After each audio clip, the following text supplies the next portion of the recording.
نحمدہ ونصلی علی رسولہ الامین المکین الحنین الکریم الرؤوف الرحیم اما بعد فاعوذ باللہ من الشیطان الرجیم بسم اللہ الرحمن الرحیم۔ واجب الاحترام ساتھیو، اللہ تعالیٰ کا بے پناہ لطف و کرم اور اس کا احسان عظیم ہے کہ جس کی توفیق سے ہم اس کے ذکر کے لیے اس کے گھر میں جمع ہیں۔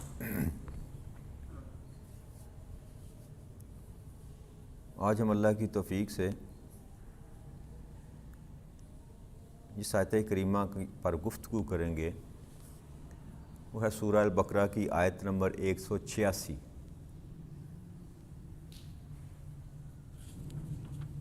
پچھلی اللہ کریم نے آیت نمبر 183، 84 اور 85 سے جو ذکر اللہ کریم نے رمضان کا شروع کر رکھا تھا، رمضان کی فرضیت کا، رمضان کے احکامات کا، تو اس سے اگلی جو آیت ہے وہ بھی رمضان کی ہے، لیکن اللہ کریم نے ان سارے مضمون کے درمیان میں ایک آیت کریمہ جو ہے نا، اللہ کریم نے یہاں پر جو ایک بالکل ہی مختلف بات رب کریم نے کی۔ مضمون جو تھا وہ رمضان کا چل رہا تھا، روزے رکھنے کا چل رہا تھا، تقوی کا چل رہا تھا، ہدایت کا چل رہا تھا، تو اس کے درمیان میں اللہ کریم نے یہ ارشاد فرمایا وَإِذْ سَأَلَكَ عِبَادِي عَنِّي فَإِنِّي قَرِيبٌ اجیب الدعوۃ الداعی اذا دعان فلیستجیبوا لی ولیؤمنوا بی لعلہم یرشدون، کہ اے میرے حبیب مکرم صلی اللہ علیہ وآلہ وسلم، جب میرے بندے آپ سے میری نسبت سے سوال کریں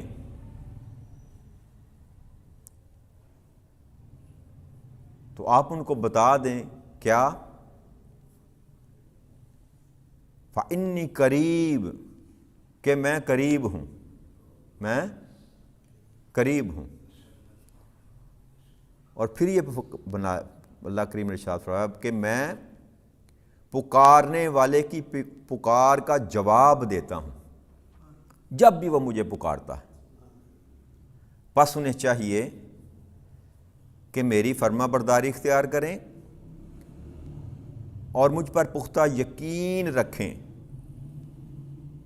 تاکہ وہ مراد پا جائیں، یرشدون، ہدایت پا جائیں، سیدھے رستے کو جان لیں۔ اللہ کریم نے اس آیت کریمہ میں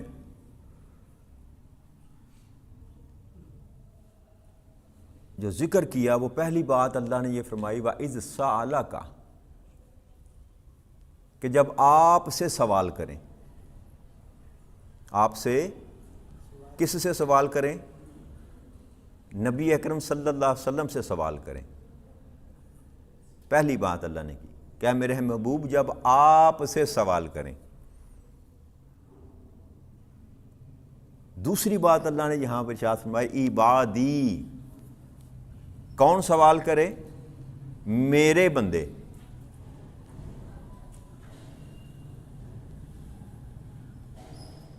سوال کریں کس سے؟ آقا کریم صلی اللہ علیہ وسلم سے۔ اور سوال کریں کون؟ میرے بندے۔ اور پھر تیسری بات اللہ نے فرمائی کہ جب یہ پوچھیں تو ان کو کہہ دینا کیا؟ کہ میں ان کے قریب ہوں، میں ان کے قریب ہوں۔ یہ اندازے جو بیان تھا نا اللہ کریم کا، آگے قرآن کریم میں اللہ کریم نے ارشاد فرمایا نحن اقرب الیہ من حبل الورید، کہ بے شک ہم تیری شاہ رگ کے بھی قریب ہیں۔ اللہ نے یہ ارشاد فرمایا تھا نا، بیان کر دیا تھا کہ میں تیرے قریب ہوں، تیری شاہ رگ کے بھی قریب ہوں، تو مضمون تو وہاں بھی بیان کیا جا چکا ہے کہ میں تیری شاہ رگ کے قریب ہوں۔ لیکن جہاں جو اللہ کریم میں مضبوط باندھا نا، یہ ہے عقیدے کا معاملہ بندے کو اللہ کریم سمجھانا چاہ رہا ہے، جو میں آپ سے نسبت رسالت اور ربط رسالت کی بات کرتا ہوں نا، اللہ کریم نے اس مضمون کو یہاں باندھا۔ مقصد کہنا یہ تھا کہ میں بندے تمہارے قریب ہوں، میں بندے تمہارے، اور وہ سب کے قریب ہے۔ نحن اقرب الیہ کا جب اللہ نے کریم نے ذکر کیا تو وہاں پر یہ نہیں کہا کہ کس کے میں قریب ہوں، مطلقاً فرما دیا کہ میں تمہاری شاہ رخ کے قریب ہوں، کوئی مجھ کو ماننے والا ہو یا نہ ماننے والا ہو، میرا انکار کرنے والا ہو، میرا دوست ہو یا دشمن ہو، میں سب کی شاہ رخ کے قریب۔ ایک قربت تو یہ ہے، ایک قربت تو یہ ہے، اور ایک قربت یہ اللہ کریم فرما رہے ہیں کہ اے میرے محبوب جب آپ سے سوال کریں کون؟ جو میرے بندے ہیں۔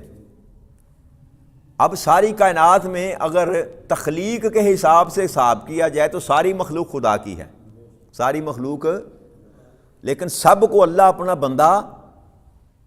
بندہ نہیں کہتا۔ قرآن کریم میں کئی مقامات پر اللہ کریم نے اپنے رسولوں کو کہا کہ یہ میرا بندہ ہے، اور کلمہ بھی ہم پڑھتے ہیں نا، محمد رسولہ عبدہ، کہ وہ اللہ کے رسول ہیں اور بندے ہیں جی۔ تو قرآن کریم میں اللہ کریم نے کئی مقامات پر یہاں صالحین کو اپنا بندہ کہا، متقین کو اپنا بندہ کہا، اور انبیاء اور رسولوں سے بڑھ کر کوئی متقی اور صالح ہو نہیں سکتا۔ تو یہاں جو اللہ نے کلام کیا وہ یہ کیا کہ میرے محبوب جب آپ سے پوچھیں، اور پوچھیں میرے بندے۔ اب ذرا تھوڑا سا سوچیں اس بات کو کہ جو ہے اللہ کا بندہ، جو ہے اللہ کا بندہ، کیا اس کو خبر نہیں ہے کہ اللہ کہاں ہے؟ جی، جو ہے ہی اللہ کا بندہ، کیا اس کو یہ پتہ نہیں ہے کہ اللہ میرے قریب ہے؟ پتہ ہے نا جی، لیکن اللہ جو بات سمجھانا چاہ رہا ہے کہ میرے حبیب میں یہ چاہتا ہوں کہ جو بھی بندہ میرا ہو سوالی تیرے در کا ہو، وَإِذْ سَأَلَكَ، سوال تجھ سے کرے، علم کی، معرفت کی، فرقان کی، یہاں تک کہ میری ذات کو بھی اگر کسی نے پانا ہے تو وہ پتہ تیرے در سے ملے گا۔ تو جو بھی سوال میرے متعلق کرنا چاہتا ہے، پتہ کس کا پوچھنا ہے؟ اللہ کا۔ پتہ کس کا پوچھا جا رہا ہے؟ اللہ کا۔ اور اللہ خود ہی کہتا ہے میں تیری شاہ رخ کے قریب ہوں۔ لیکن یہاں اللہ کہتا ہے کہ اب میرا بندہ، اب اس طرح اگر اس کو بیان کریں کہ اذا سألک عبادی، کہ میرا بندہ حقیقت میں ہے ہی وہ جو میرے محبوب کا سوالی ہے، جو میرے، اللہ کریم نے دونوں باتوں کو ساتھ جوڑ دیا۔ آقا کریم صلی اللہ علیہ وسلم سے سوال کرنا اور اپنی بندگی کو اللہ کریم نے یہاں پر بیان کیا ہے، اور پھر میرے محبوب اپنے علم سے کوئی یہ جان لے کہ میں اس کے قریب ہوں، یہ بات ایک علیحدہ ہے، یہ بات ایک، لیکن تو ان کو بتا دے کہ میں ان کے قریب ہوں، تو ان کو بتا دے۔ اب قریب ہونا یہ ایک ٹرم ہے جی، قریب ہونے میں بھی فاصلہ ہوتا ہے، یاد رکھیے گا، قریب ہونے میں بھی۔ اب آپ میرے قریب ہیں لیکن آپ کے اور میرے درمیان بھی فاصلہ ہے، یہ ٹیبل بھی میرے قریب ہے لیکن پھر بھی اس کے اور میرے درمیان، آپ کسی سے پوچھیں نا کہ یار نظام آباد، وہ کہے گا قریب ہی، یہ قریب ہی ہے۔ تو قریب ایک ٹرم ہے لیکن اس قریب ہونے میں بھی کچھ فاصلہ،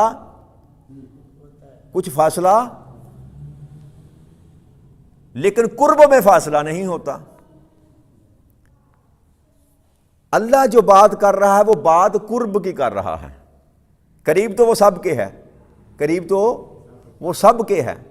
اب اللہ جو بات کر رہا ہے، اے میرے محبوب جو تجھ سے پتہ کر کے، میرا پتہ معلوم کر کے میرا بندہ بنے گا، میں اس کے قریب نہیں، وہ میرے قریب ہوگا، میں تو قریب ہوں ہی اس کے، میں تو قریب ہوں ہی اس کے، میں اس کو اپنا قرب دے دوں گا، میں اپنا اس کو قرب دے دوں گا۔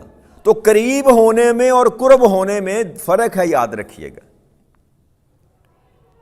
قرب ہوتا ہے کسی کو اپنے ساتھ ملا لینا، کسی کو اپنے نزدیک کر لینا، کسی کو اپنا بنا لینا، اس کو قرب کہتے ہیں نا۔ وہ جب موسیٰ علیہ السلام کے مقابلے پہ جادوگر آئے تو انہوں نے کہا کہ اگر ہم موسیٰ علیہ السلام کو پچھاڑ دیں تو کیا ہمیں دو گے؟ تو اس نے کیا کہا تھا کہ میں تمہیں اپنے مقربین میں شمار کر لوں گا۔ تو یہ قرب جو ہوتا ہے نا، یہ اللہ اس کی بات کر رہا ہے، کیا میرے محبوب جو تیرے در کا سوالی بن جائے گا پھر وہ میری بندگی میں بھی آ جائے گا اور میں اس کو اپنا قرب بھی عطا کر دوں گا، میں اس کو اپنا قرب بھی عطا کر۔ یہ میری ایک بات ذرا ذہن میں رکھیے گا، یہ سوچنے کے انداز ہوتے ہیں۔ اب میں جو گفتگو میں کر رہا ہوں نا، یہ فقط میں نہیں کر رہا، ہزاروں سال کی تاریخ ہے اور کتابیں لکھی پڑھی ہیں، اس میں کتابیں لکھی پڑھی ہیں، ہزاروں سال کی تاریخ ہے۔ یہ میرے الفاظ تو ہو سکتے ہیں لیکن اس کے پیچھے جو مضمون ہے وہ میرا، یہ بڑوں کی باتیں ہیں جو میں آپ سے کر رہا ہوں، انداز میرا ہے، الفاظ کا چناؤ میرا ہو سکتا ہے، لیکن عقیدہ میں وہ بیان کر رہا ہوں جو ہزاروں سالوں سے چلا آ رہا، اور ہزاروں کتابیں بھری پڑی ہیں اس عقیدے پر، کہ یہ سوچنے کا انداز ہوتا ہے۔ دوستوں، اگر گلاس بھرا، آدھا گلاس بھرا پڑا ہونا تو پوچھا جائے کہ اس کیفیت کو، گلاس کی کیفیت کو، تو کوئی یہ کہے گا کہ آدھا گلاس خالی ہے جی، اور کوئی یہ کہے گا کہ آدھا گلاس بھرا ہوا ہے۔ ہیں دونوں ہی حقیقتیں ہیں، نہ جو خالی کہہ رہا ہے آدھا، نہ وہ غلط کہہ رہا ہے، نہ جو آدھا بھرا ہوا کہہ رہا ہے دونوں وہ غلط کہہ رہا ہے، دونوں ٹھیک کہہ رہے ہیں نا جی، لیکن دونوں کے سوچنے کا انداز جدا ہے۔ وہ جو خالی گلاس کو دیکھ رہا ہے اس کی سوچ منفی ہے، اس کی سوچ منفی ہے، وہ خالی کو دیکھ رہا ہے کہ آدھا گلاس خالی ہے، لیکن جو بھرے ہوئے کو دیکھ رہا ہے وہ اس کی سوچ مثبت ہے، کہ وہ دیکھ رہا ہے کہ یار آدھا بھرا ہوا ہے، آدھا، بس یہ سوچنے کا انداز ہے، یہی سوچنے کا انداز ہے۔ آقا کریم صلی اللہ علیہ وسلم کی ذات بابرکات کی جو فضیلتیں ہیں وہ نہ میرے بیان کرنے سے بڑھ سکتی ہیں نہ میرے چھپانے سے کم ہو سکتی۔ اللہ کے ہاں نبی اکرم صلی اللہ علیہ وسلم کا جو مقام ہے وہ میرے بیان کرنے سے نہ بلند ہو سکتا ہے نہ چپ رہنے سے وہ کم ہو سکتا ہے۔ اللہ نے خود فرما دیا وَرَفَعْنَا لَكَ ذِكْرَكَ، اے میرے محبوب ہم نے آپ کی خاطر آپ کا ذکر بلند کر دیا۔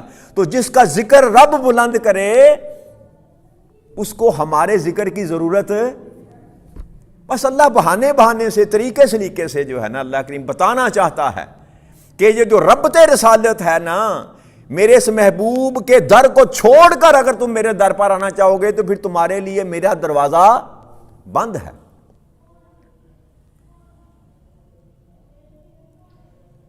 اور پھر یاد رکھیے گا، وہ ایک حاکم وقت تھا، لیلا اور مجنون کا قصہ آپ نے مشہور سن رکھا ہوگا، داستان ہے، روایت ہے، سچ ہے یا جھوٹ ہے، جو کچھ بھی، یہ قصے، یہ روایتیں جو ہوتی ہیں نا، یہ سبق کے لیے ہوتی ہیں، ضروری نہیں کہ حقیقت میں بھی ہو جی۔ تو وہ حاکم وقت کو بادشاہ تھا کسی علاقے کا، وہ گزر رہا تھا، اس نے لیلا پر نظر پڑ گئی تو اس نے پوچھا یہ کون ہے؟ اس کے مشیر نے کہا کہ یہ لیلا ہے، یہ لیلا۔ اس نے کہا یہ لیلا ہے جس کے پیچھے وہ کیس دیوانہ ہوا، پاگل ہوا ہے، ریگستان کی چھانتا ہے، خاک چھانتا ہے، گھر بار بھول گیا، کھانا پینا بھول گیا، دیوانہ ہو گیا، مجنون کہا گیا اس کو، نام اس کا کیس تھا، دیوانہ ہو گیا، یہ لیلا ہے۔ تو اس نے اس کو روک کر کہا کہ تو لیلا ہے؟ اس نے کہا ہاں میں لیلا ہوں۔ تجھ پہ دیوانہ ہوا ہے وہ کیس؟ تجھ میں کون سی ایسی خوبی ہے کہ جس کو دیکھ کر وہ دیوانہ ہو گیا، جس کو دیکھ کر وہ؟ تو وہ لیلا نے کہا کہ مجھ میں خوبی نہیں ہے، مجھ میں خوبی ہے یا نہیں ہے اس بات کو چھوڑو، تجھے نظر نہیں آئے گی، تجھے نظر۔ اس نے کہا کیوں، مجھے کیوں نہیں نظر آئے گی؟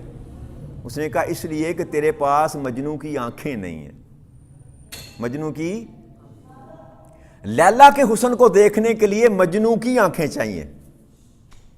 بات سمجھ آ رہی ہے جی؟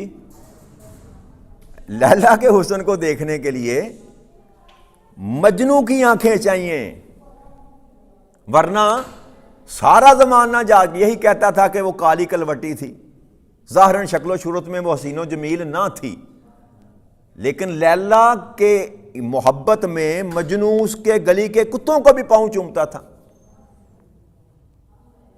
تو یہ ایک انداز ہے، یہ ایک کہ جس کی محبت میں انسان گرفتار ہوتا ہے اس کی کمیاں، اس کی کجیاں نہیں دیکھتا۔ اولاد ہے نا، اولاد انسان کی بڑی چھوٹی مثال ہے، صرف آپ کو مضمون سمجھانا چاہتا ہوں۔ آقا کریم صلی اللہ علیہ وسلم کا تو مقام ہی جدا ہے نا، صرف آپ کو بات سمجھانا چاہتا ہوں۔ اپنا بچہ انتہائی بد صورت بھی ہونا تو وہ پیارا لگتا ہے کہ نہیں لگتا؟ جی میرے گھر میں میرا پوتا ہے، وہ پاہج ہے جی، لیکن اس کی ماں کے لیے وہ بھی چاند ہے۔ اس کی ماں کے لیے جس حالت میں بھی ہو آپ کا بچہ، جس شکل میں بھی ہو، ماں باپ کے لیے اس سے پیارا دوسرے کی اولاد جتنی مرضی خوبصورت ہو۔ تو یہ تعلق ہوتا ہے، جس کے ساتھ جتنا تعلق ہوگا اتنا اس کو وہ پیارا لگے گا۔ بات میں آپ کو سمجھا پا رہا ہوں کہ نہیں سمجھا پا رہا؟ کہ اللہ جو بات کرنا چاہ رہا ہے نا، اللہ کا جو تعلق ہے نا نبی اکرم صلی اللہ علیہ وسلم کے ساتھ، اللہ وہ تعلق بیان کر رہا ہے۔ اب کسی کو سمجھ آئے یا نہ آئے یہ اس کی عقل پر ڈپینڈ کرتا ہے۔ اب اللہ کو کائنات میں، ساری کائنات میں اگر کسی سے محبت ہے تو وہ ذات محمد ہے صلی اللہ علیہ وسلم۔ تو اللہ ہر طریقے سے، ہر سلیقے سے جب بھی بات کرتا ہے اپنے محبوب کی کرتا ہے۔ بات روزوں کی ہو رہی ہے، بات اطاعت کی ہو رہی ہے، بات فرما برداری کی ہو رہی ہے، لیکن وہ ہر بات میں شامل اپنے محبوب کو کرتا ہے۔ اس در سے ہو کر میرے در پر آؤ، اس در سے ہو کر میرے در پر آؤ تو سب کچھ قبول کر لوں گا، کمیاں کجیاں کوتاہیاں بھی رہ جائیں گی تو قبول کر لوں گا، لیکن اگر اس در کو چھوڑ کر تم نے میرے در پر آنے کی کوشش کی تو میرا دروازہ بھی تمہارے پر کھلے گا۔ اور پھر اللہ نے فرمایا کہ میں ہر پکارنے والے کی پکار کو سنتا ہوں جب بھی وہ مجھے پکارتا ہے، جب بھی وہ مجھے، یہ اس کی شان ہے، یہ اس کی شان ہے۔ اللہ کریم یہ بات سمجھانا چاہتا ہے کہ بندے کسی بھی حال میں کبھی مجھے پکارنا نہ چھوڑنا، مشکل میں ہو، مصیبت میں ہو، پریشانی میں ہو، گناہ کر بیٹھے، گناہ ساری زندگی گناہوں میں اگر تو نے بسر کی تو مجھے پکارتے ہوئے کبھی شرمندگی محسوس نہ کرنا۔ یہاں شرط نہیں اللہ نے کس کی میں پکار سنتا ہوں، یہ نہیں کہا۔ اللہ نے مطلقاً یہ کہہ دیا کہ جو بھی مجھے پکارتا ہے میں اس کی پکار سنتا ہوں، جو بھی مجھے پکارتا ہے میں اس کی پکار سنتا ہوں۔ یہ دو باتیں کرنے کے بعد ساتھ اللہ نے فرما دیا کہ پس اب ان کو یہ چاہیے، کن کو؟ جو میرے بندے ہیں، اے میرے محبوب جو تیرے در کے سوالی بن گئے، جن کو میرا قرب مل گیا۔ تین باتیں ہیں، جو تیرے در کا سوالی بن گیا، جس کو میں نے اپنا بندہ تسلیم کر لیا اور جس کو میں نے اپنے قریب کر لیا۔ اب اس کو کیا چاہیے؟ اس کو یہ چاہیے کہ اب میری تابع داری کرے، میری نافرمانی نہ کرے۔ اتنا میں نے اس پہ کرم کیا، اتنی اس پر رحمتیں کی، اتنی اس پر نعمتیں کی، اب اس کو یہ چاہیے کہ وہ میری نافرمانی بس تابع داری کرے اور مجھ پر پختہ یقین رکھے۔ کس بات کا؟ کہ میں اس کے قریب ہوں، میں اس کے دور نہیں ہوں۔ جب بھی وہ مجھے پکارے گا میں اس کی پکار پر اس کو لبیک کہوں۔ آقا کریم صلی اللہ علیہ وسلم کی جسم بارے اس کا مفہوم ہے کہ جب بندہ کہتا ہے نا یا رب، اے میرے پالنے والے، تو اللہ کہتا ہے لبیک یا عبدی، میں حاضر ہوں میرے بندے۔ معنی یہ نکلتا ہے نا لبیک کا، اللہ کریم جواب دیتے ہیں، یاد رکھیے۔ اور یہ معروف حدیث مبارک ہے آقا کریم صلی اللہ علیہ وسلم کی کہ ہر رات کے پچھلے پہر اللہ کریم اپنی شان کے لائق آسمان دنیا پر نزول فرماتے ہیں اور کہتے ہیں کوئی ہے مجھ سے بخشش کی طلب کرنے والا میں اس کو معاف کر دوں، بخش دوں، ہے کوئی مجھ سے رزق مانگنے والا کہ میں اس کو رزق عطا کر دوں. اور اسی طرح لمبی حدیث ہے، اس میں اور بھی مضمون کئی طرح کی حدیثیں. تو اللہ کریم خود پکارتا ہے بندے کو کہ ہے کوئی مجھ سے مانگنے والا میں اس کو عطا کر دوں. تو یہاں اللہ کہتا ہے کہ میں خود بھی تو پکارتا ہوں، لیکن جو مجھ کو پکارے، جس بھی حال میں پکارے، میں اس کا جواب دیتا ہوں، میں اس کا. لیکن شرط کیا اللہ نے کہی کہ اب میری فرما برداری کرو، مجھ پر پختہ یقین رکھو، تب جا کر تم راہ ہدایت پالو گے، تب جا کر تم راہ. اب یہ سوال یہ پیدا ہوتا ہے کہ اللہ میرے قریب ہے اور میں دعا کرتا ہوں تو میری دعا قبول نہیں ہوتی. اگر وہ سنتا ہے تو پھر میری دعا قبول کیوں نہیں؟ وہ کہتا ہے پکارنے والے کی پکار سنتا ہوں اور میں جواب دیتا ہوں. تو کس طرح جواب دیتا ہے؟ بھائی دعا کروں گا تو اس کے بدلے میں میری دعا کو قبول کرے گا، تب ہی میں سمجھوں گا نا مجھے جواب آ گیا. جی تو میں نے آپ سے یہ عرض کی تھی کہ آقا کریم صلی اللہ علیہ وسلم کی حدیث مبارک ہے، وہ جو میں نے بیان کی تھی کہ کوئی شخص جو ہے اس کے بال گرد لود ہیں، لمبے سفر سے آیا ہے، لمبا سفر کر کے آیا ہے اور اللہ کے ہاں ہاتھ اٹھا کر دعائیں مانگ رہا ہے، لیکن اس کی دعائیں قبول نہیں ہو رہی. وجہ کیا تھی؟ آقا کریم صلی اللہ علیہ وسلم نے فرمایا کہ اس کا مال حرام تھا، اس کا مال حرام تھا. ایک لقمہ حرام کا اگر انسان کے پیٹ میں ہو تو 40 دن کی عبادات مقبول. یہ میں گفتگو کر چکا ہوں، صرف آپ کو سمجھانے کے لیے بات کر رہا ہوں کہ وہ آپ کی پکار کو سنتا ہے اور جواب بھی دیتا ہے، لیکن جو شرائط اللہ کریم نے لگا رکھی ہیں، اگر تم آپ اس شرائط پر پورے ہی نہیں اترتے، نہ تو نبی کے در کا سوالی ہے، نہ تو اس کا بندہ ہے، نہ تجھے اس کی قربت پر یقین. اللہ نے کہا پختہ یقین رکھ. اگر تیرا یقین کامل ہی نہیں ہے تو پھر تیرا پکارنا بھی پکارنا نہیں ہے. پھر جواب کیسے آئے گا؟ جب تو نے اس یقین کے ساتھ اس کو پکارا ہی نہیں کہ میری پکار وہ سنتا ہے، تو پھر جواب کیسے آئے گا؟ تو اس کی پکار کو سننے کے لیے، اس کی پکار کا جواب لینے کے لیے ضروری ہے کہ جو پیچھے اللہ کریم نے شرائط لگائیں ان شرائط کو پورا کیا جائے. اور جو بندہ ان کی شرائط کو پورا کرتا ہے، اللہ کریم کا وہ جواب سن بھی لیتا ہے.